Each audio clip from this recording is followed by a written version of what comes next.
ಓಂ ಶಾಂತಿ. ಇಂದಿನ ದಿನಾಂಕ 13/9/2022. ಮಧುರ ಮಕ್ಕಳೇ, ತಾವು ಪರಸ್ಪರದಲ್ಲಿ ಸಹೋದರ ಸಹೋದರರಾಗಿದ್ದೀರಿ. ತಾವು ಆತ್ಮಿಕ ಸ್ನೇಹದಿಂದ ಇರಬೇಕು. ಸುಖದಾಯಿಯಾಗಿ ಎಲ್ಲರಿಗೂ ಸುಖವನ್ನೇ ಕೊಡಬೇಕು. ಗುಣಗ್ರಾಹಿಗಳಾಗಬೇಕು. ಪ್ರಶ್ನೆ: ಪರಸ್ಪರದಲ್ಲಿ ಆತ್ಮಿಕ ಪ್ರೀತಿ ಇಲ್ಲದೆ ಇರುವುದಕ್ಕೆ ಕಾರಣ ಏನಾಗಿದೆ? ಆತ್ಮಿಕ ಪ್ರೀತಿ ಹೇಗೆ ಇರುತ್ತದೆ? ಉತ್ತರ: ದೇಹಾಭಿಮಾನದ ಕಾರಣ. ಯಾವಾಗ ಒಬ್ಬರನ್ನೊಬ್ಬರ ಬಲಹೀನತೆಗಳನ್ನು ನೋಡುತ್ತಾರೋ ಆಗ ಆತ್ಮಿಕ ಪ್ರೀತಿ ಇರುವುದಿಲ್ಲ. ಯಾವಾಗ ಆತ್ಮಾಭಿಮಾನಿ ಆಗಿರುತ್ತಾರೋ ಸ್ವಯಂನ ಬಲಹೀನತೆಗಳನ್ನು ತೆಗೆದು ಹಾಕುವ ಚಿಂತೆ ಇರಬೇಕು. ಸತೋಪ್ರಧಾನರಾಗುವ ಲಕ್ಷ್ಯ ಇರುತ್ತದೆ. ಮಧುರ ಸುಖದಾಯಿಯಾಗಿರುತ್ತಾರೋ ಆಗ ಬಹಳ ಪ್ರೀತಿ ಇರುತ್ತದೆ. ತಂದೆಯ ಶ್ರೀಮತವಾಗಿದೆ, ಮಕ್ಕಳೇ, ಯಾರದೇ ಅವಗುಣವನ್ನ ನೋಡಬೇಡಿ. ಗುಣವಂತರಾಗುವ ಮತ್ತೆ ಮಾಡುವಂತಹ ಲಕ್ಷ್ಯ ಇಟ್ಟುಕೊಳ್ಳಿ. ಎಲ್ಲರಿಗಿಂತ ಅಧಿಕ ಗುಣ ಒಬ್ಬ ತಂದೆಯಲ್ಲಿ ಇದೆ. ತಂದೆಯಿಂದ ಗುಣಗ್ರಹಣ ಮಾಡುತ್ತೀರಿ ಹಾಗೂ ಎಲ್ಲ ವಿಷಯಗಳನ್ನು ಬಿಟ್ಟಿದ್ದೇ ಆದರೆ ಪ್ರೀತಿಯಿಂದ ಇರಬಹುದು. ಓಂ ಶಾಂತಿ. ಈಗ ಬೇಹದ್ದಿನ ತಂದೆ ನಮ್ಮನ್ನು ಸತೋಪ್ರಧಾನರನ್ನಾಗಿ ಮಾಡುತ್ತಿದ್ದಾರೆ ಮತ್ತು ಮೂಲ ಯುಕ್ತಿಯನ್ನು ತಿಳಿಸುತ್ತಿದ್ದಾರೆಂದು ತಾವು ಮಕ್ಕಳಿಗೆ ಗೊತ್ತಿದೆ. ತಾವು ಸಹೋದರ ಸಹೋದರರಾಗಿದ್ದೀರಿ. ಪರಸ್ಪರ ಬಹಳ ಆತ್ಮಿಕ ಪ್ರೀತಿ ಇರಬೇಕಾಗಿದೆ ಎಂದು ತಂದೆ ಕುಳಿತು ಶಿಕ್ಷಣವನ್ನು ಕೊಡುತ್ತಾರೆ. ಮಕ್ಕಳೇ, ಇವತ್ತು ನಾಳೆ ಇವತ್ತು ನಾಳೆ ಎಂದು ಹೇಳುತ್ತಾ ಸಮಯ ಕಳೆದು ಹೋಗುತ್ತಿದೆ. ದಿನಗಳು, ತಿಂಗಳುಗಳು, ವರ್ಷಗಳು ಕಳೆದು ಹೋಗುತ್ತಿದೆ. ತಾವು ಈ ಲಕ್ಷ್ಮೀನಾರಾಯಣರಾಗಿದ್ದೀರಿ ಎಂದು ತಂದೆ ತಿಳಿಸಿದ್ದಾರೆ. ಈ ರೀತಿ ತಮ್ಮನ್ನು ಯಾರು ಮಾಡಿದ್ದಾರೆ? ತಂದೆ ಮಾಡಿದ್ದಾರೆ. ಮತ್ತೆ ತಾವು ಹೇಗೆ ಕೆಳಗಡೆ ಇಳಿಯುತ್ತೀರಿ? ಮೇಲಿಂದ ಕೆಳಗಡೆ ಇಳಿಯುತ್ತಾ ಇಳಿಯುತ್ತಾ ಸಮಯ ಕಳೆದು ಹೋಗುತ್ತಿದೆ. ಆ ದಿನ ಹೋಯಿತು, ತಿಂಗಳುಗಳು ಹೋಯಿತು, ವರ್ಷಗಳು ಹೋಯಿತು, ಸಮಯ ಹೋಯಿತು. ತಮಗೆ ಮೊದಲು ನಾವು ಸತೋಪ್ರಧಾನರಾಗಿದ್ದೇವೆಂದು ಗೊತ್ತಿದೆ. ಪರಸ್ಪರದಲ್ಲಿ ಬಹಳ ಪ್ರೀತಿ ಇತ್ತು. ತಂದೆ ಸಹೋದರರಿಗೆ ಶಿಕ್ಷಣ ಕೊಟ್ಟಿದ್ದಾರೆ. ತಾವು ಸಹೋದರ ಸಹೋದರರಿಗೆ ಪರಸ್ಪರ ಬಹಳ ಪ್ರೀತಿ ಇದೆ. ನಾನು ತಮ್ಮೆಲ್ಲರ ತಂದೆಯಾಗಿದ್ದೇನೆ. ಸತೋಪ್ರಧಾನರಾಗುವುದು ತಮ್ಮೆಲ್ಲರ ಗುರಿಯಾಗಿದೆ. ತಮಗೆ ಗೊತ್ತಿದೆ ಎಷ್ಟೆಷ್ಟು ನಾವು ತಮೋಪ್ರಧಾನರಿಂದ ಸತೋಪ್ರಧಾನರಾಗುತ್ತೇವೆ ಅಷ್ಟು ಆಂತರಿಕ ಖುಷಿ ಇರುತ್ತದೆ. ನಾವು ಸತೋಪ್ರಧಾನರಾಗಿದ್ದೆವು. ಸಹೋದರ ಸಹೋದರರು ಪರಸ್ಪರ ಬಹಳ ಪ್ರೇಮದಿಂದ ಇದ್ದೆವು. ನಾವು ದೇವತೆಗಳು ಪರಸ್ಪರ ಬಹಳ ಪ್ರೇಮದಿಂದ ನಡೆಯುತ್ತಿದ್ದೇವೆಂದು ಈಗ ತಂದೆಯ ಮುಖಾಂತರ ಗೊತ್ತಾಯಿತು. ಸ್ವರ್ಗದ ದೇವತೆಗಳದ್ದು ಬಹಳ ಮಹಿಮೆ ಇದೆ. ನಾವು ಅಲ್ಲಿನ ನಿವಾಸಿಗಳಾಗಿದ್ದೇವೆ. ಅನಂತರ ಕೆಳಗೆ ಇಳಿಯುತ್ತಾ ಬಂದೆವು. ಮೊದಲಿನ ತಾರೀಕಿನಿಂದ ಹಿಡಿದು ಇಂದಿಗೆ 5000 ವರ್ಷಗಳಲ್ಲಿ ಇನ್ನೂ ಸ್ವಲ್ಪ ವರ್ಷಗಳಿದೆ.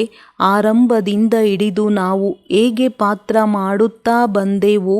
ಈಗ ನಮ್ಮ ಬುದ್ಧಿಯಲ್ಲಿದೆ. ದೇಹಾಭಿಮಾನದ ಕಾರಣ ಪರಸ್ಪರ ಪ್ರೀತಿ ಇಲ್ಲ ಎಂದು ಒಬ್ಬರಿನ್ನೊಬ್ಬರ ಕಡಿಮೆಗಳನ್ನು ತೋರ್ಪಡಿಸುತ್ತಿರುತ್ತೇವೆ. ನೀವು ಆತ್ಮ ಅಭಿಮಾನಿಗಳಾಗಿದ್ದಾಗ ಈ ತರಹದ ಯಾವುದೇ ಬಲಹೀನತೆಗಳನ್ನು, ಅಂದರೆ ಇವರು ಇಂಥವರಾಗಿದ್ದಾರೆ, ಇವರಲ್ಲಿ ಇಂತಹದ್ದಿದೆ ಎಂದು ಹೇಳುತ್ತಿರಲಿಲ್ಲ. ಪರಸ್ಪರದಲ್ಲಿ ಬಹಳ ಪ್ರೀತಿ ಇತ್ತು. ಈಗ ಮತ್ತೆ ಅದೇ ಸ್ಥಿತಿಯನ್ನು ಧಾರಣೆ ಮಾಡಬೇಕು. ಇಲ್ಲಂತೂ ಒಬ್ಬರಿನ್ನೊಬ್ಬರನ್ನು ಅದೇ ದೃಷ್ಟಿಯಿಂದ ನೋಡುತ್ತಾರೆ. ಜಗಳ ಹೊಡೆದಾಟಗಳನ್ನು ಮಾಡುತ್ತಾರೆ. ಈಗ ಅದೆಲ್ಲ ಹೇಗೆ ಸಮಾಪ್ತಿಯಾಗುವುದು? ಇದೆಲ್ಲವನ್ನು ತಂದೆ ಕುಳಿತು ತಿಳಿಸುತ್ತಾರೆ. ಮಕ್ಕಳೇ, ತಾವು ಸತೋಪ್ರಧಾನ ಪೂಜ್ಯ ದೇವಿ ದೇವತೆಗಳಾಗಿದ್ದೀರಿ. ಆನಂತರ ನಿಧಾನವಾಗಿ ಕೆಳಗೆ ಬೀಳುತ್ತಾ ಬೀಳುತ್ತಾ ತಮೋಪ್ರಧಾನರಾಗಿ ಬಿಟ್ಟಿದ್ದೀರಿ. ನೀವು ಎಷ್ಟು ಮಧುರರಾಗಿದ್ದೀರಿ. ಈಗ ಮತ್ತೆ ಅದೇ ತರಹ ಮಧುರರಾಗಿರಿ. ತಾವು ಸುಖದಾಯಿಗಳಾಗಿದ್ದೀರಿ, ಈಗ ದುಃಖದಾಯಿಗಳಾಗಿದ್ದೀರಿ. ರಾವಣ ರಾಜ್ಯದಲ್ಲಿ ಒಬ್ಬರಿನ್ನೊಬ್ಬರಿಗೆ ದುಃಖ ಕೊಡುವುದರಲ್ಲಿ ಕಾಮಕತ್ತಿಯನ್ನು ಮಸೆಯುತ್ತಿದ್ದೀರಿ. ಸತೋಪ್ರಧಾನರಾಗಿದ್ದಾಗ ಕಾಮಕತ್ತಿಯನ್ನು ಮಸೆಯಲಿಲ್ಲ. ಈ 5 ವಿಕಾರಗಳು ಈಗ ಎಷ್ಟು ದೊಡ್ಡ ಶತ್ರು ಆಗಿಬಿಟ್ಟಿದೆ. ಇದಾಗಿದೆ ವಿಕಾರಿ ಜಗತ್ತು. ಏಕೆಂದರೆ ರಾವಣ ರಾಜ್ಯವಲ್ಲವೇ? ಇದನ್ನೂ ಸಹ ತಾವು ತಿಳಿದಿದ್ದೀರಿ. ರಾಮರಾಜ್ಯ ಮತ್ತು ರಾವಣ ರಾಜ್ಯ ಎಂದು ಯಾವುದಕ್ಕೆ ಹೇಳಲಾಗುತ್ತದೆ ಎಂದು. ಇಂದು ನಾಳೆ ಎನ್ನುತ್ತಾ ಸತ್ಯಯುಗ ಕಳೆಯಿತು, ತ್ರೇತಾಯುಗವೂ ಕಳೆಯಿತು, ದ್ವಾಪರ ಯುಗವೂ ಕಳೆಯಿತು, ಕಲಿಯುಗವೂ ಸಹ ಕಳೆಯಿತು. ಈಗ ತಾವು ಕೆಳಗೆ ಇಳಿಯುತ್ತಾ ಸತೋಪ್ರಧಾನರಿಂದ ತಮೋಪ್ರಧಾನರಾಗಿ ಬಿಟ್ಟಿದ್ದೀರಿ. ನಿಮ್ಮ ಆತ್ಮಿಕ ಖುಷಿ ಕಾಣದಂತಾಗಿ ಬಿಟ್ಟಿದೆ. ಈಗ ತಾವು ಸತೋಪ್ರಧಾನರಾಗಬೇಕು. ನಾನು ಬಂದಿದ್ದೇನೆ ಅಂದಾಗ ತಮ್ಮನ್ನು ಅವಶ್ಯವಾಗಿ ಸತೋಪ್ರಧಾನ ಮಾಡುತ್ತೇನೆ. ಮಕ್ಕಳೇ, 5000 ವರ್ಷಗಳ ನಂತರ ಯಾವಾಗ ಸಂಗಮಯುಗ ಬರುತ್ತದೆಯೋ ಆಗಲೇ ನಾನು ಬರುತ್ತೇನೆಂದು ಸಹ ತಂದೆ ತಿಳಿಸುತ್ತಾರೆ. ಮಕ್ಕಳೇ, ಮತ್ತೆ ತಾವು ಸತೋಪ್ರಧಾನರಾಗಿರಿ ಎಂದು ತಂದೆ ತಿಳಿಸುತ್ತಾರೆ. ತಮ್ಮನ್ನು ಆತ್ಮನೆಂದು ತಿಳಿದು ತಂದೆಯನ್ನು ನೆನಪು ಮಾಡಿ. ಎಷ್ಟು ನೆನಪು ಮಾಡುತ್ತೀರೋ ಅಷ್ಟು ಬಲಹೀನತೆಗಳು ದೂರ ಆಗುತ್ತದೆ. ತಾವು ಯಾವಾಗ ಸತೋಪ್ರಧಾನ ದೇವಿ ದೇವತೆಯರಾಗಿದ್ದೀರೋ ಆಗ ಯಾವುದೇ ಬಲಹೀನತೆಗಳು ಇರಲಿಲ್ಲ. ಈಗ ಈ ಕೊರತೆಗಳು ಹೇಗೆ ತೆಗೆಯುವುದು? ಆತ್ಮಕ್ಕೆ ಅಶಾಂತಿ ಆಗುವುದು. ಈಗ ನಾವು ಏಕೆ ಅಶಾಂತರಾದೆವೆಂದು ಆಂತರಿಕವಾಗಿ ಪರಿಶೀಲನೆ ಮಾಡಿಕೊಳ್ಳಬೇಕು. ಯಾವಾಗ ಸಹೋದರ ಸಹೋದರರಾಗಿದ್ದೆವೋ ಆಗ ಬಹಳ ಪ್ರೀತಿಯಿಂದ ಇದ್ದೆವು. ಈಗ ಪುನಃ ಅದೇ ತಂದೆ ಬಂದಿದ್ದಾರೆ. ತಂದೆ ತಿಳಿಸುತ್ತಾರೆ, ತಮ್ಮನ್ನು ತಾವು ಆತ್ಮ ಸಹೋದರ ಸಹೋದರರೆಂದು ತಿಳಿದುಕೊಳ್ಳಿ. ಪರಸ್ಪರ ಬಹಳ ಪ್ರೀತಿಯನ್ನು ಇಟ್ಟುಕೊಳ್ಳಿ. ದೇಹಾಭಿಮಾನದಲ್ಲಿ ಬರುವುದರಿಂದ ಒಬ್ಬರಿಗೊಬ್ಬರು ಬಲಹೀನತೆಗಳನ್ನು ನೋಡುತ್ತಾರೆ. ಈಗ ತಾವು ಶ್ರೇಷ್ಠ ಪದವಿಯನ್ನು ಪಡೆಯಲು ಪುರುಷಾರ್ಥ ಮಾಡಿ ಎಂದು ತಂದೆ ತಿಳಿಸುತ್ತಾರೆ. ನಿಮಗೆ ಗೊತ್ತಿದೆ, ಹೊಸ ಜಗತ್ತಿನಲ್ಲಿ ತಂದೆ ನಮಗೆ 21 ಜನ್ಮಗಳಿಗೆ ಆಸ್ತಿಯನ್ನು ಕೊಟ್ಟಿದ್ದರು, ಸಂಪೂರ್ಣರನ್ನಾಗಿ ಮಾಡಿದ್ದರು. ಈಗ ಮತ್ತೆ ತಂದೆ ಬಂದಿದ್ದಾರೆ ಅಂದಾಗ ಯಾಕೆ ನಾವು ಅವರ ಮತದಂತೆ ನಡೆದು ಮತ್ತೆ ಸಂಪೂರ್ಣ ಆಸ್ತಿಯನ್ನು ತೆಗೆದುಕೊಳ್ಳಬಾರದು? ನೀವು ಮಧುರಾತಿ ಮಧುರ ಮಕ್ಕಳು ಎಷ್ಟೊಂದು ಅಡೋಲರಾಗಿದ್ದೀರಿ. ಯಾವುದೇ ಮತಭೇದಗಳು ಇರಲಿಲ್ಲ. ಯಾರದೇ ನಿಂದನೆ ಮುಂತಾದವುಗಳನ್ನು ಮಾಡುತ್ತಿರಲಿಲ್ಲ. ಈಗ ಅಲ್ಪ ಸ್ವಲ್ಪ ಇದೆ. ಅದೆಲ್ಲವನ್ನು ಮರೆತು ಬಿಡಬೇಕು. ನಾವೆಲ್ಲರೂ ಸಹೋದರ ಸಹೋದರರಾಗಿದ್ದೇವೆ. ಒಬ್ಬ ತಂದೆಯನ್ನು ನೆನಪು ಮಾಡಬೇಕು. ನಾವು ಬೇಗ ಬೇಗ ಸತೋಪ್ರಧಾನರಾಗಬೇಕು ಎಂಬ ಗುಂಗಿನಲ್ಲಿ ಇರಬೇಕು. ಇಂಥವರು ಹೀಗಿದ್ದಾರೆ, ಇವರು ಈ ರೀತಿ ಹೇಳಿದರು. ಈ ಎಲ್ಲ ಮಾತುಗಳನ್ನು ಮರೆತು ಬಿಡಿ. ಇದೆಲ್ಲವನ್ನು ಬಿಟ್ಟು ಬಿಡಿ. ತನ್ನನ್ನು ಆತ್ಮನೆಂದು ತಿಳಿಯಿರಿ ಎಂದು ತಂದೆ ಹೇಳುತ್ತಾರೆ. ಸತೋಪ್ರಧಾನರಾಗಲು ಪುರುಷಾರ್ಥ ಮಾಡಿ. ಅನ್ಯರ ಅವಗುಣವನ್ನು ನೋಡಬೇಡಿ. ದೇಹದ ಅಭಿಮಾನದಲ್ಲಿ ಬರುವುದರಿಂದಲೇ ಅವಗುಣವನ್ನು ನೋಡಲಾಗುತ್ತದೆ. ತನ್ನನ್ನು ಆತ್ಮನೆಂದು ತಿಳಿದು ತಂದೆಯನ್ನು ನೆನಪು ಮಾಡಿ. ಸಹೋದರ ಸಹೋದರರನ್ನು ನೋಡಿದ್ದೇ ಆದರೆ ಗುಣಗಳನ್ನೇ ನೋಡುತ್ತೀರಿ. ಅವಗುಣವನ್ನು ನೋಡಬಾರದು. ಎಲ್ಲರನ್ನೂ ಗುಣವಂತರನ್ನಾಗಿ ಮಾಡುವಂತಹ ಪ್ರಯತ್ನ ಮಾಡಿ. ಆಗ ಎಂದೂ ಸಹ ದುಃಖ ಆಗುವುದಿಲ್ಲ. ಬಲೆ ಯಾರಾದರೂ ಏರುಪೇರು ಮಾಡಿದರೆ ರಜೋ ತಮೋ ಪ್ರಧಾನರಾಗಿದ್ದಾರೆಂದು ತಿಳಿಯಬೇಕು. ಆಗ ಅವಶ್ಯವಾಗಿ ಅವರ ನಡತೆಯೂ ಸಹ ಹಾಗೆಯೇ ಇರುತ್ತದೆ. ನಾನು ಎಷ್ಟರ ಮಟ್ಟಿಗೆ ಸತೋಪ್ರಧಾನನಾಗಿದ್ದೇನೆ ಎಂದು ತನ್ನನ್ನು ನೋಡಿಕೊಳ್ಳಬೇಕು.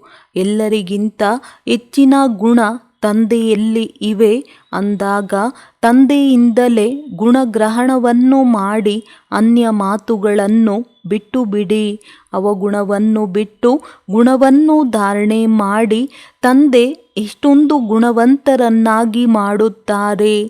ತಾವು ಮಕ್ಕಳು ಸಹ ನನ್ನ ಸಮಾನರಾಗಬೇಕೆಂದು ಹೇಳುತ್ತಾರೆ. ತಂದೆ ಸದಾ ಸುಖದಾಯಿ ಆಗಿರುತ್ತಾರಲ್ಲವೇ ಅಂದಾಗ ಸದಾ ಸುಖವನ್ನು ಕೊಡುವ ಮತ್ತು ಸತೋಪ್ರಧಾನರಾಗುವ ಇಚ್ಛೆಯನ್ನು ಇಟ್ಟುಕೊಳ್ಳಿ. ಯಾರದೇ ನಿಂದನೆಯನ್ನು ಮಾಡಬೇಡಿ. ಎಲ್ಲರಲ್ಲೂ ಒಂದಲ್ಲ ಒಂದು ಬಲಹೀನತೆ ಖಂಡಿತವಾಗಿಯೂ ಇರುತ್ತದೆ. ಬಲಹೀನತೆಯು ಈ ರೀತಿ ಇರುತ್ತದೆ, ಸ್ವಯಂಗೆ ತಿಳಿದುಕೊಳ್ಳಲು ಸಾಧ್ಯವಾಗುವುದಿಲ್ಲ. ಇವರಿಗೆ ಯಾವ ಯಾವ ಬಲಹೀನತೆ ಇದೆ ಎಂದು ಅನ್ಯರಿಗೆ ತಿಳಿಯುತ್ತದೆ. ತನ್ನನ್ನು ಬಹಳ ಒಳ್ಳೆಯವರೆಂದು ತಿಳಿಯುತ್ತಾರೆ. ಆದರೆ ಯಾವುದಾದರೂ ಉಲ್ಟಾ ಮಾತುಗಳು ಹೊರಬರುತ್ತಲೇ ಇರುತ್ತದೆ. ಸತೋಪ್ರಧಾನ ಅವಸ್ಥೆಯಲ್ಲಿ ಈ ಮಾತುಗಳು ಇರುವುದಿಲ್ಲ. ಇಲ್ಲಿ ಕಡಿಮೆಗಳಿದೆ. ಆದರೆ ಅದನ್ನು ತಿಳಿದುಕೊಳ್ಳದೆ ಇರುವ ಕಾರಣ ತನ್ನನ್ನು ತಾನು ಬಹಳ ಒಳ್ಳೆಯವರೆಂದು ತಿಳಿದುಕೊಂಡು ಬಿಡುತ್ತಾರೆ. ಬಹಳ ಒಳ್ಳೆಯವನೆಂದರೆ ನಾನು ಒಬ್ಬನೇ ಆಗಿದ್ದೇನೆ ಎಂದು ತಂದೆ ಹೇಳುತ್ತಾರೆ. ತಮ್ಮೆಲ್ಲರನ್ನೂ ಮಧುರರನ್ನಾಗಿ ಮಾಡಲು ಬಂದಿದ್ದೇನೆ. ಆದ್ದರಿಂದ ಏನೆಲ್ಲ ಅವಗುಣಗಳು ಇದೆಯೋ ಅದನ್ನು ಬಿಟ್ಟು ಬಿಡಿ. ತಮ್ಮ ನಾಡಿಯನ್ನು ನೋಡಿಕೊಳ್ಳಿ. ನಾನು ಮಧುರಾತಿ ಮಧುರ ತಂದೆಯನ್ನು ಎಷ್ಟು ಪ್ರೀತಿ ಮಾಡುತ್ತೇನೆ, ಎಷ್ಟು ಸ್ವಯಂ ತಿಳಿದುಕೊಳ್ಳುತ್ತೇನೆ ಮತ್ತು ಅನ್ಯರಿಗೆ ತಿಳಿಸಿಕೊಡುತ್ತೇನೆ. ದೇಹದ ಅಭಿಮಾನದಲ್ಲಿ ಬಂದು ಬಿಟ್ಟರೆ ಯಾವುದೇ ಲಾಭವಿರುವುದಿಲ್ಲ. ತಂದೆಯು ತಿಳಿಸುತ್ತಾರೆ, ತಾವು ಅನೇಕ ಬಾರಿ ತಮೋಪ್ರಧಾನರಿಂದ ಸತೋಪ್ರಧಾನರಾಗಿದ್ದೀರಿ. ಈಗ ಮತ್ತೆ ಆಗಿ ಶ್ರೀಮತದಂತೆ ನಡೆದು ನನ್ನನ್ನು ನೆನಪು ಮಾಡಿರಿ. ತಲೆಯ ಮೇಲೆ ಪಾಪದ ಹೊರೆ ಬಹಳಷ್ಟು ಇದೆ. ಅದನ್ನು ಇಳಿಸಿಕೊಳ್ಳುವ ಚಿಂತೆ ಇರಬೇಕು. ದೇವತೆಗಳ ಮುಂದೆ ಹೋಗಿ ಹೇಳುತ್ತಾರೆ, ನಾನು ಪಾಪಿ, ಏಕೆಂದರೆ ದೇವತೆಗಳಲ್ಲಿ ಪವಿತ್ರತೆಯ ಆಕರ್ಷಣೆ ಇರುತ್ತದೆ. ಆದ್ದರಿಂದ ಅವರ ಮಹಿಮೆಯನ್ನು ಹಾಡುತ್ತಾರೆ. ತಾವು ಸರ್ವಗುಣ ಸಂಪನ್ನರು, 16 ಕಲಾ ಸಂಪೂರ್ಣರು ಆಗಿದ್ದೀರಿ. ನಂತರ ಮನೆಗೆ ಬಂದ ಮೇಲೆ ಎಲ್ಲವನ್ನೂ ಮರೆತು ಬಿಡುತ್ತಾರೆ. ದೇವತೆಗಳ ಮುಂದೆ ಹೋದಾಗ ತನ್ನ ಮೇಲೆ ತಿರಸ್ಕಾರ ಬರುತ್ತದೆ. ನಂತರ ಮನೆಗೆ ಬಂದಾಗ ಯಾವುದೇ ತಿರಸ್ಕಾರ ಇರುವುದಿಲ್ಲ. ಇವರನ್ನು ಇಂಥವರನ್ನಾಗಿ ಯಾರು ಮಾಡಿದರು ಎಂಬ ಸ್ವಲ್ಪ ವಿಚಾರವನ್ನು ಸಹ ಮಾಡುವುದಿಲ್ಲ. ಮಕ್ಕಳೇ, ಈ ವಿದ್ಯೆಯನ್ನು ಓದಿ ಎಂದು ತಂದೆ ಹೇಳುತ್ತಾರೆ. ದೇವತೆಗಳಾಗಬೇಕೆಂದರೆ ಓದಲೇಬೇಕು, ಶ್ರೀಮತದಂತೆ ನಡೆಯಲೇಬೇಕು. ಮೊಟ್ಟ ಮೊದಲು ತಮ್ಮನ್ನು ಸತೋಪ್ರಧಾನರನ್ನಾಗಿ ಮಾಡಿಕೊಳ್ಳಬೇಕು. ಆದ್ದರಿಂದ ನನ್ನೊಬ್ಬನನ್ನೇ ನೆನಪು ಮಾಡಿ ಎಂದು ಹೇಳುತ್ತಾರೆ. ದೈವಿ ಗುಣವನ್ನು ಸಹ ಧಾರಣೆ ಮಾಡಬೇಕು. ಸಹೋದರ ಸಹೋದರ ಎಂದು ತಿಳಿದು ಒಬ್ಬ ತಂದೆಯನ್ನು ನೆನಪು ಮಾಡಿ. ತಂದೆಯಿಂದ ಆಸ್ತಿಯನ್ನು ತೆಗೆದುಕೊಳ್ಳಬೇಕು ಎಂಬುದು ಬುದ್ಧಿಯಲ್ಲಿ ಇರಲಿ. ಜನರು ಇವರ ಸ್ತುತಿಯನ್ನು ಮಾಡುತ್ತಾರೆ, ಮತ್ತೊಂದು ಕಡೆ ಅವರ ನಿಂದನೆಯನ್ನೂ ಸಹ ಮಾಡುತ್ತಾರೆ, ಏಕೆಂದರೆ ತಿಳಿದುಕೊಂಡಿಲ್ಲ. ಬೆಕ್ಕಿನಲ್ಲೂ ಸಹ ಇದ್ದಾರೆಂದು ಹೇಳುತ್ತಾರೆ. ಎಲ್ಲವೂ ಪರಮಾತ್ಮನ ರೂಪವಾಗಿದೆ ಎಂದು ಹೇಳುತ್ತಾರೆ. ಎಷ್ಟು ಸಾಧ್ಯವೋ ಪ್ರಯತ್ನ ಮಾಡಿ ತಂದೆಯನ್ನು ನೆನಪು ಮಾಡಬೇಕು. ಮೊದಲು ಸಹ ನೆನಪು ಮಾಡುತ್ತಿದ್ದೀರಿ, ಆದರೆ ಅದು ವ್ಯಭಿಚಾರಿ ನೆನಪಾಗಿತ್ತು. ಅನೇಕರನ್ನು ನೆನಪು ಮಾಡುತ್ತಿದ್ದೀರಿ. ಈಗ ತಂದೆಯು ತಿಳಿಸುತ್ತಾರೆ, ಅವ್ಯಭಿಚಾರಿ ನೆನಪಿನಲ್ಲಿರಿ. ಕೇವಲ ನನ್ನೊಬ್ಬನನ್ನೇ ನೆನಪು ಮಾಡಿ ಭಕ್ತಿ ಮಾರ್ಗದಲ್ಲಿ ಯಾರನ್ನು ತಾವು ನೆನಪು ಮಾಡುತ್ತಾ ಬಂದಿದ್ದೀರಿ ಅವರೆಲ್ಲರೂ ಈಗ ತಮೋ ಪ್ರಧಾನರಾಗಿ ಬಿಟ್ಟಿದ್ದಾರೆ. ಆತ್ಮ ತಮೋ ಪ್ರಧಾನವಾಗಿದೆ ಅಂದಾಗ ಸ್ವಯಂ ತಮೋ ಪ್ರಧಾನರನ್ನೇ ನೆನಪು ಮಾಡುತ್ತಾರೆ. ಈಗ ಮತ್ತೆ ಸತೋ ಪ್ರಧಾನರಾಗಬೇಕಾಗಿದೆ. ಅಲ್ಲಿ ನೆನಪು ಮಾಡಲು ಭಕ್ತಿಯೇ ಇರುವುದಿಲ್ಲ. ತಂದೆಯು ತಿಳಿಸುತ್ತಾರೆ, ಮಕ್ಕಳೇ, ಕೇವಲ ನಾನು ಸತೋ ಪ್ರಧಾನ ಹೇಗೆ ಆಗುವುದು ಎಂಬುದೇ ಚಿಂತೆ ಇರಲಿ. ಜ್ಞಾನ ಬಹಳ ಸಹಜವಾಗಿದೆ. ಬ್ಯಾಡ್ಜಿನ ಮೂಲಕವೂ ಸಹ ತಾವು ತಿಳಿಸಿಕೊಡಲು ಸಾಧ್ಯತೆ ಇದೆ. ಇವರು ಬೇಹದ್ದಿನ ತಂದೆ, ಇವರ ಮೂಲಕ ಆಸ್ತಿ ಸಿಗುತ್ತದೆ. ತಂದೆ ಸ್ವರ್ಗದ ಸ್ಥಾಪನೆ ಮಾಡುತ್ತಾರೆ ಅಂದಾಗ ಸ್ವರ್ಗ ಇಲ್ಲೇ ಇರುತ್ತದೆ ಎಲ್ಲವೇ. ಶಿವ ಜಯಂತಿ ಅರ್ಥಾತ್ ಸ್ವರ್ಗದಲ್ಲಿ ಜಯಂತಿ. ದೇವತೆಗಳು ಹೇಗಾಗುತ್ತಾರೆ? ಈ ಪುರುಷೋತ್ತಮ ಸಂಗಮಯುಗದಲ್ಲಿ ಈ ವಿದ್ಯೆಯಿಂದಲೇ ದೇವತೆಗಳು ಆಗುತ್ತಾರೆ. ವಿದ್ಯೆ ಹಾಗೂ ನೆನಪಿನ ಮೇಲೆ ಪೂರ್ತಿ ಆಧಾರಿತವಾಗಿದೆ. ನೆನಪಿನ ಯಾತ್ರೆಯಲ್ಲಿ ಇರುವುದರಿಂದ ಅನ್ಯ ಮಾತುಗಳು ಮರೆತು ಹೋಗುತ್ತದೆ. ಮಕ್ಕಳೇ, ದೇಹಾಭಿಮಾನವನ್ನು ಬಿಡಿ ಎಂದು ತಂದೆ ತಿಳಿಸುತ್ತಲೇ ಇರುತ್ತಾರೆ. ಯಾರದೇ ಬಲಹೀನತೆಗಳನ್ನು ನೋಡಬಾರದು. ಇಂಥವರು ಹೀಗಿದ್ದಾರೆ, ಈ ರೀತಿ ಮಾಡುತ್ತಾರೆ, ಈ ಎಲ್ಲ ಮಾತಿನಿಂದ ಯಾವುದೇ ಲಾಭವಿಲ್ಲ. ಸಮಯ ವ್ಯರ್ಥವಾಗಿ ಹೋಗುತ್ತದೆ. ತಮೋ ಪ್ರಧಾನರಿಂದ ಸತೋ ಪ್ರಧಾನರಾಗುವುದರಲ್ಲಿ ಬಹಳ ಪರಿಶ್ರಮವಿದೆ. ಎಷ್ಟು ನೆನಪಿನಲ್ಲಿ ಬಿರುಗಾಳಿ ಬರುತ್ತದೆಯೋ ಅಷ್ಟು ವಿದ್ಯೆಯಲ್ಲಿ ಬರುವುದಿಲ್ಲ. ನಾನು ಎಷ್ಟರ ಮಟ್ಟಿಗೆ ತಂದೆಯನ್ನು ನೆನಪು ಮಾಡುತ್ತಿರುತ್ತೇನೆ, ನನಗೆ ಎಷ್ಟು ಪ್ರೀತಿ ಇದೆ ಎಂದು ತನ್ನನ್ನು ನೋಡಿಕೊಳ್ಳಿ. ತಂದೆಯೊಂದಿಗೆ ಬುದ್ಧಿ ಸಿಲುಕಿ ಹಾಕಿಕೊಂಡಿರಬೇಕು. ಆ ರೀತಿ ಪ್ರೀತಿ ಇರಬೇಕು. ವಾ ಬಾಬಾ, ತಾವು ನಮ್ಮನ್ನು ಎಷ್ಟು ಬುದ್ಧಿವಂತರನ್ನಾಗಿ ಮಾಡುತ್ತೀರಿ. ಶ್ರೇಷ್ಠಾತಿ ಶ್ರೇಷ್ಠ ತಾವಾಗಿದ್ದೀರಿ. ನಂತರ ಮನುಷ್ಯ ಸೃಷ್ಟಿಯಲ್ಲೂ ಸಹ ತಾವು ನಮ್ಮನ್ನು ಎಷ್ಟು ಶ್ರೇಷ್ಠರನ್ನಾಗಿ ಮಾಡುತ್ತೀರಿ. ಈ ರೀತಿ ಆಂತರ್ಯದಲ್ಲಿ ತಂದೆಯ ಮಹಿಮೆಯನ್ನು ಮಾಡಬೇಕು. ತಂದೆ, ತಾವು ಎಂತಹ ಅದ್ಭುತವನ್ನು ಮಾಡುತ್ತೀರಿ ಎಂದು ಖುಷಿಯಲ್ಲಿ ಗದಿತರಾಗಬೇಕು. ಹೇಗೆ ಖುಷಿಯಂತಹ ಔಷಧಿ ಇಲ್ಲ ಎಂದು ಹೇಳುತ್ತಾರೆ ಅಂದಾಗ ತಂದೆಯನ್ನು ಮಿಲನ ಮಾಡುವುದರಿಂದ ಖುಷಿಯಾಗುತ್ತದೆ. ನಾವು ಈ ವಿದ್ಯೆಯಿಂದ ಇಂಥವರಾಗುತ್ತೇವೆ ಎಂಬ ಬಹಳ ಖುಷಿ ಇರಬೇಕು. ಬೇಹದ್ದಿನ ತಂದೆ ಪರಂಪಿತ ನಮಗೆ ಓದಿಸುತ್ತಿದ್ದಾರೆ. ತಂದೆ ಎಷ್ಟೊಂದು ದಯಾಹೃದಯಿ ಆಗಿದ್ದಾರೆ. ಮೊದಲು ಸಹ ಭಗವಾನುವಾಚ ಎನ್ನುವ ಶಬ್ದವನ್ನು ಕೇಳಿದ್ದೆವು. ಆ ಮಾತು ಅಸತ್ಯ ಆಗಿರುವ ಕಾರಣ ಮನಸ್ಸಿಗೆ ನಾಟುವುದಿಲ್ಲ.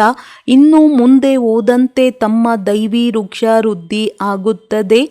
ತಮ್ಮನ್ನು ಆತ್ಮ ಎಂದು ತಿಳಿದು ತಂದೆಯನ್ನು ನೆನಪು ಮಾಡಿದ್ದೇ ಆದರೆ ತಮ್ಮೆಲ್ಲ ವಿಕರ್ಮಗಳು ವಿನಾಶವಾಗುತ್ತದೆ. ತಾವು ವಿಶ್ವದ ಮಾಲೀಕರಾಗಿ ಬಿಡುತ್ತೀರಿ. ಈ ರೀತಿ ಯಾವುದೇ ಧರ್ಮ ಸ್ಥಾಪಕರು ಹೇಳಲು ಸಾಧ್ಯವಿಲ್ಲ. ಆದ್ದರಿಂದ ಅವರಿಗೆ ಸಂದೇಶವಾಹಕರೆಂದು ಕರೆಯಲು ಸಾಧ್ಯವಿಲ್ಲ. ಸಂದೇಶವಂತೂ ಒಬ್ಬ ತಂದೆಯೇ ಕೊಡುತ್ತಾರೆ. ನನ್ನೊಬ್ಬನನ್ನೇ ನೆನಪು ಮಾಡಿದ್ದೇ ಆದರೆ ಸತೋ ಪ್ರಧಾನರಾಗಿ ಬಿಡುತ್ತೀರಿ. ಮತ್ತೆ ಸತೋ ಪ್ರಧಾನ ಜಗತ್ತಿಗೆ ಹೋಗಿಬಿಡುತ್ತೀರಿ ಎಂದು ತಂದೆಯ ಸಂದೇಶವಾಗಿದೆ. ಎಲ್ಲರೂ ಇದನ್ನೇ ಅವಲಂಬಿಸಿದೆ. ಯುರೋಪಿಯನ್ನರಿಗೂ ಸಹ ಚಕ್ರ ಮತ್ತು ವೃಕ್ಷದ ಎಲ್ಲ ಜ್ಞಾನವಿದೆ.